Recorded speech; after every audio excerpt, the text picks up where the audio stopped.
Mohon maaf dengan kata-kata ini, tapi ketika Anda mengatakan sebagai wakil rakyat, saya wakil rakyat, kami tidak pernah mewakilkan kepada Anda untuk berbuat tindakan-tindakan yang melanggar hukum, norma, dan etika. Semoga ini bukan hanya menjadi satu berita yang ramai dan selesai. Saya berharap ada koreksi internal di dalam, perenungan mendalam, dan saya mohon pada elit-elit bangsa. Di bangsa mau dibawa kemana? Negara mau diarahkan kemana? Ya, jadi jangan sampai rakyat hanya menjadi objek dari permainan elit-elit politik. Dan ini mungkin statement saya yang agak tegas terkait ini, karena Anda ketika ada gaduh di masyarakat, Anda meminta ulama, tolong teduhkan, tolong bantu kami. Tapi ketika kami hadir membantu, Anda berbuat pula.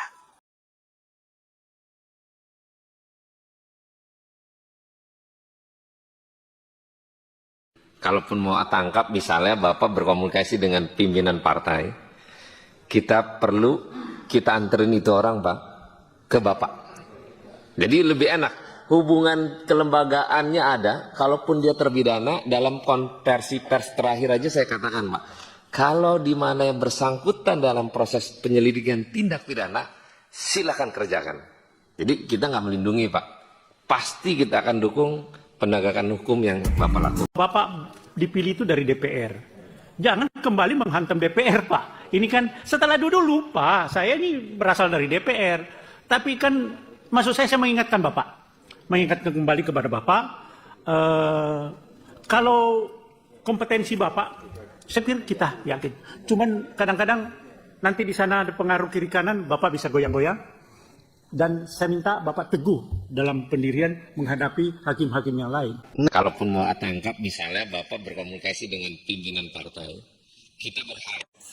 Ahmad Syaroni, anggota DPR RI, mengatakan, memperingatkan KPK, kalau mau menangkap koruptor, harus komunikasi terlebih dahulu ke ketua partai. Mantap Pak Saroni, kalian buat sendiri aturan-aturan. Undang-undang yang mana kalian pakai itu? Aturan yang mana kalian pakai kalau mau menangkap penjahat harus izin? Sedangkan polisi mau menangkap maling motor tidak perlu izin kepada anak istrinya atau kepada orang tuanya. Tangkap. Penjahat tidak perlu minta izin untuk ditangkap. Apalagi koruptor yang merugikan negara, uang rakyat ratusan miliar sampai triliun. Tujuannya supaya menjaga komunikasi, hubungan.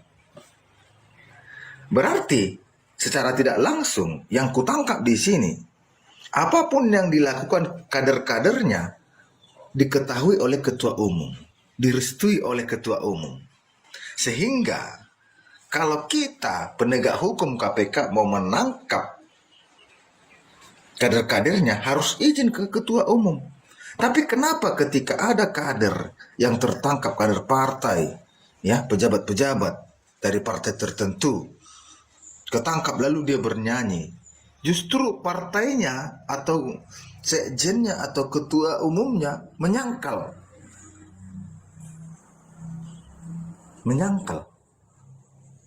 Jadi disinilah kita mengetahui kenapa tidak kunjung disahkan undang-undang perampasan aset kotor. Karena begini, Pak Saroni sendiri, Bang Saroni sendiri menghimbau KPK kalau ingin menangkap harus komunikasi terlebih dahulu kepada ketua umum. Artinya apa? Negosiasi gitu kepada ketua umum.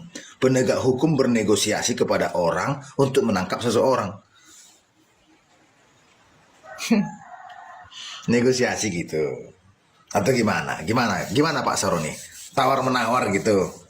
Bu, Pak Ketum, Bu Ketum, izin kami mau menangkap kader Anda korupsi. Lalu ketumnya mengatakan, oh tidak bisa. Lalu KPK-nya, oke Bu, kami izin pulang, gitu. Oh, pantas negara ini makin kacau. Jadi fix DPR RI itu yang membuat hancur negara ini. DPR RI Karena mereka membuat aturan-aturan seenak mereka untuk happy-happy mereka. Coba kalian bayangkan, Ahmad Syaroni mengatakan hal seperti itu. Harus komunikasi dulu kepada ketum. Sedangkan polisi mau menangkap penjahat-penjahat curanmor, nggak perlu izin kepada orang tuanya, kepada ustadz, kepada pendeta, atau kepada RT, kepada lurah, kepada camat, kepada wali kota, nggak perlu izin. Ini penjahat yang mencuri uang negara yang disumpah dalam jabatannya. Harus izin ke ketua partai. Emang siapa kali ketua partai itu? Apa kontribusinya kepada negara ini? Pak Saroni? Bang Saroni, apa kontribusi ketua partai ke negara ini? Tidak ada.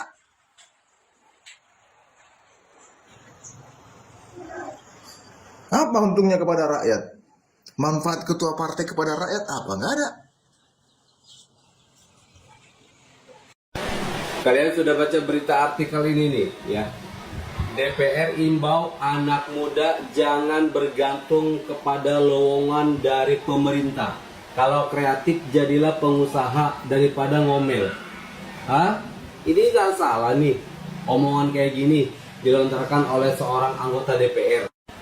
Sejak kapan rakyat bergantung sama pemerintah? Sejak kapan anak muda bergantung lowongan kerja sama pemerintah? Sekarang kita balik pertanyaannya. Pemerintah yang jangan bergantung sama rakyat. Kalian duduk di gedung DPR, gaji kalian itu adalah hasil dari pajak-pajak rakyat yang dibayarkan kepada negara. Justru kalian yang bergantung kepada rakyat. Kalau rakyat tidak boleh bergantung sama pemerintah, pemerintah juga nggak boleh bergantung sama rakyat. Bebaskan semua pajak-pajak yang ada di Indonesia. Mau nggak kalian? Kadang-kadang nih para anggota DPR kalau ngomong asbun nggak pernah dipikir dulu. Kalian jadi anggota DPR juga siapa yang milih? Rakyat kan? Dulu waktu pemilihan DPR kalian ngemis-ngemis sama rakyat, minta suara. Nah sekarang kalian sudah duduk di gedung DPR, kalian kok jadi seolah-olah jadi penguasa. Kalian enak, kerja cuma duduk, ngomel, digaji 3 juta sehari. Rakyat, pikirkan, kalian dipilih oleh rakyat itu tugasnya apa? Tujuannya untuk apa? Untuk menyambung aspirasi rakyat, untuk mensejahterakan rakyat. Waktu pemilihan ngemis-ngemis sama rakyat, giliran udah jadi anggota dewan, sok jadi penguasa. Salam. Akal sehat.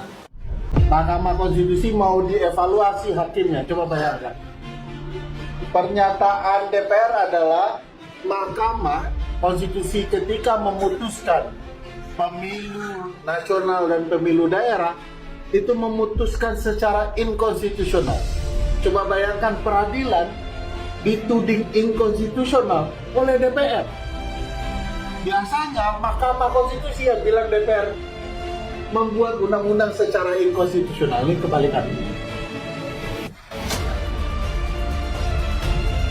Gara-gara berbagai peristiwa setelah pemilu presiden, Mahkamah Konstitusi kayak mengalami pertobatan bagaimana ya.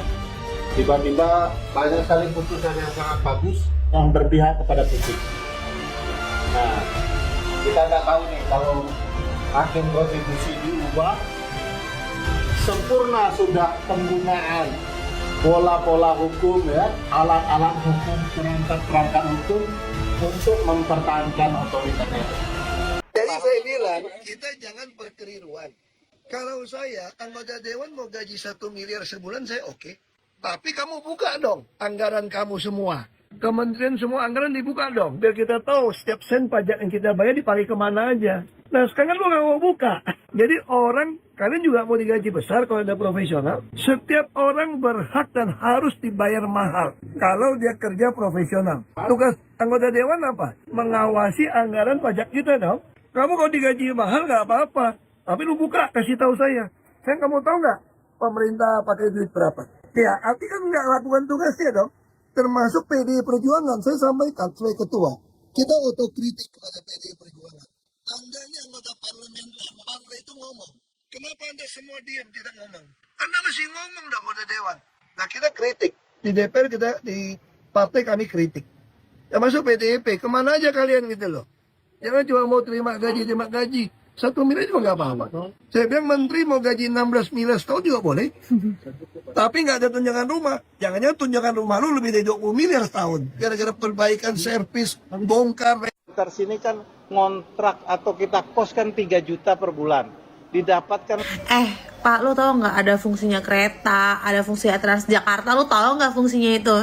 Kenapa harus kos? Nggak punya rumah lu?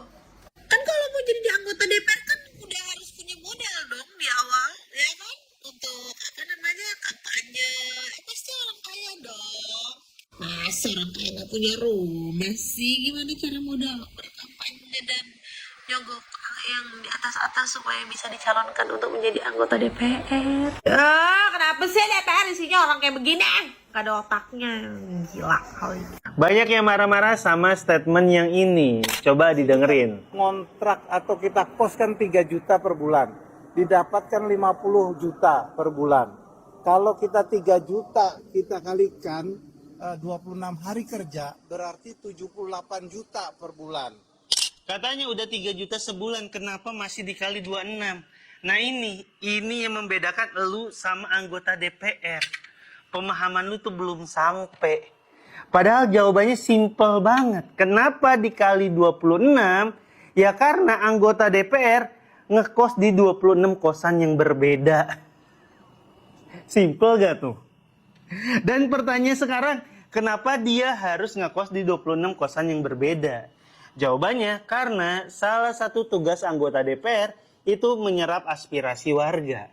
Jadi hitungannya, kalau satu kosan isinya 20 orang, kalau 26 kosan, jadinya 520 orang. Artinya apa? Ada 520 aspirasi. Dikali 1 tahun, sama dengan 6.240 aspirasi. Anggota DPR tugasnya itu selama 5 tahun. Ini dikali 5, dapatnya itu 31.200 aspirasi. Nah ini dari 1 orang doang. Dan anggota DPR sekarang itu ada 500 orang. Jadi hasilnya 15.600.000 aspirasi. Itu dia alasan kenapa anggota DPR kita harus ngekos di 26 kosan yang berbeda. Biar bisa menyerap 15.600.000 aspirasi warga. Ngerti kan sekarang? Ngontrak atau kita kos kan 3 juta. Kalau kita 3 juta kita kalikan 26 hari kerja, berarti 78 juta per bulan. Padahal yang didapat cuma sekitar 50 juta per bulan. Nah jadi mereka masih nombok lagi. Parah ini ya. Ini narasinya narasi manja, narasi serakah, narasi akal-akalan. Anggota DPR nolak fasilitas perumahan, lalu minta tunjangan perumahan saja, dikasih, dapat sekitar 50 juta per bulan. Masih bilang nombok dengan alasan ngekosnya yang 3 juta per hari gitu. Kos apaan yang hitungannya per hari? Kos apaan? Mikir dong. 50 juta per bulan. Itu per tahun 600 juta. 5 tahun 3 miliar. 5 tahun 3 miliar. DPR itu masa tugasnya bukan sehari 2 hari, 5 tahun. Ngapain cari yang harian? Parah nih. Saya heran, makhluk-makhluk kayak gini kok bisa jadi anggota dewan? Pola pikirnya di mana? Parah, bikin malu. Sebenarnya negara dapat duit dari mana? Untuk membiayai gaji, insentif, tunjangan operasional, mulai dari presiden, ya, menteri-menteri, gubernur, bupati, wali kota, DPR, hakim, polisi, jaksa, ASN.